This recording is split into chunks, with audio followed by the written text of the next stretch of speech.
Normally, I'd make this a satire video like I've done in the past, but apparently people actually believe that Fairy Tail took absolutely nothing from One Piece, so I'm going to take this seriously. I think a big part of the problem is that people have this unspoken misconception that if Fairy Tail took inspiration from One Piece, that means that it's worse than One Piece and just a copycat.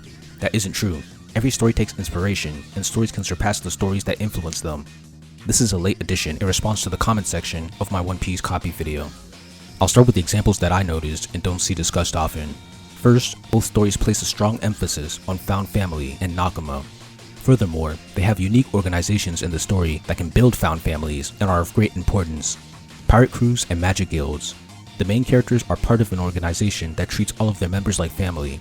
They go up against rival organizations. There are a few times where a crew operates in an unfriendly and dishonorable manner, and that angers the heroes, who argue against their organization's philosophy and fight against it.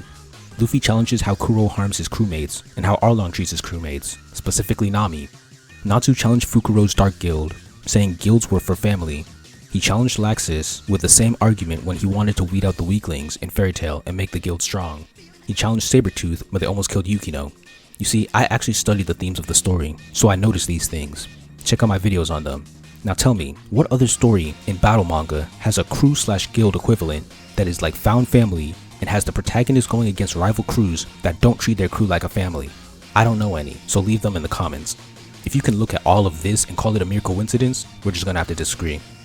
And then there's the Enies Lobby and Tower of Heaven comparison. Both stories are split up in rescue arcs, where one of the female team members is captured and likely going to be killed by an evil organization. The heroes split up and fight individual battles as they try to beat a time limit. In the arc, the captured female wants to sacrifice her life for her family, but the protagonist teaches her that she should live for her family. This is the major theme of the arc. What other arcs hit all of these same beats? I don't know any, so let me know. If this is a coincidence to you, I can't change your mind. Now, let's look at more commonly discussed examples. Shanks and Gildarts. Both were father figures or mentors to the hero when he was a kid. They disappeared for a long period of time.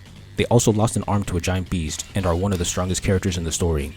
Forget all the other stuff that people say. Name me other characters that hit all of these beats, because I don't know any. If that's a coincidence, let's move on.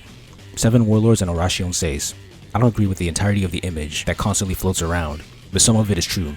Both are enemy groups that had one member with a giant pet snake, one member who wore feathers, and one member who was cartoonishly large and always carrying around a book. It's very surface level, and that's only half of the team, but it is there. What other villain team in battle manga has all of these exact elements? And then there's the art.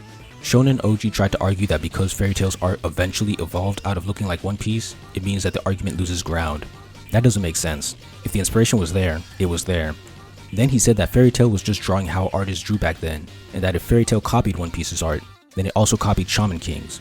He showed no visual evidence of Shaman King or the early 2000s just having this style. You see, I do art analysis videos on my second channel.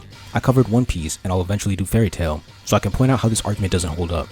The way One Piece and Fairy Tail split the facial thirds is nearly identical, with the forehead being the largest. Shaman King also has large foreheads, but it's not the same. The bottom thirds of the face are squished together for a more moe, childlike appearance that isn't present in the other two. One Piece and Fairy Tail are very similar in the way they draw eyes. Early Lucy's eye looks nearly identical to middle Nami's eye. 2 curved lines for the outline with a circle in the center and a circular glare. Fairy Tail has much more variation in the types of outlines. For example, no one in One Piece has an outline like Natsu, but the base round eye from One Piece is present in early Fairy Tail. Fairy Tail also sometimes colors the eyes all black like One Piece. The way most characters in Fairy Tail have black eyes with a glare in the corner is just like how One Piece draws his female characters. And then when characters get serious, their irises turn white and their pupils are visible. What about Shaman King? The eyes are completely different. It'd be pointless comparing them. Fairy Tail and One Piece have similar round jawlines. King's is sharp. One Piece and Fairy Tail draw hair similarly, even down to the texture. King has a more cartoony, gelled up style.